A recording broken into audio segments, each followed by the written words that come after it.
আমি তারেক বলছি।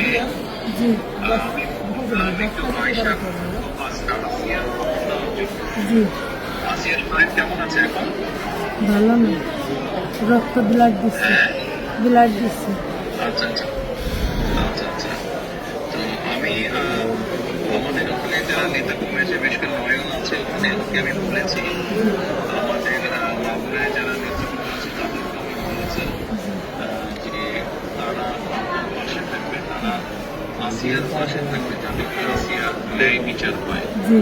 আসিয়ার সাথে যারা অন্যায় করেছে তারা যাতে শাস্তি পায়। এর জন্য আমাদের অবস্থান থেকে আমরা চেষ্টা করব, যতটুকু সম্ভব আমরা চেষ্টা করব যাতে দেশের আইন অনুযায়ী আপনারা যাতে সঠিক বিচার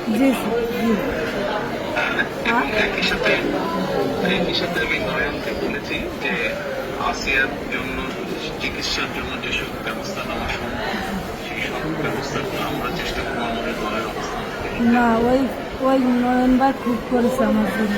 আমার যে খোলাপান আছে ওরা সারা রাত যাবে, আমার জন্য যা লাগে সব দিচ্ছে। আমরা ওনার নির্দেশে করেছি।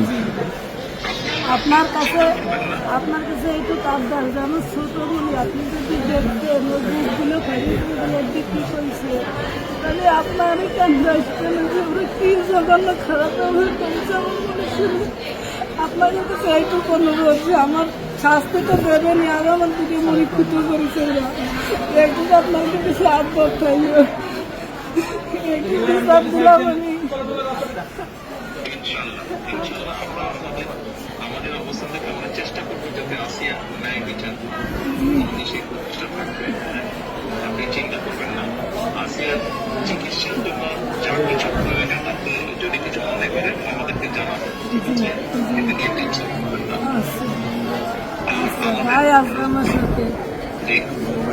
আমাদের লোকজন সবাই নেতারা আপনার পাশে, আসিয়ার পাশে তারা থাকবে। নয়ন ভাই, আপনি নয়ন ভাই আছে, আপনি আছেন, আপনি তো সব দেখতেন, তারপরে আমার দেখতে কি যায়। আমি তো এই দোয়াই করি যাতে আমার বুড়িটা বুড়ি ফেরত আসে।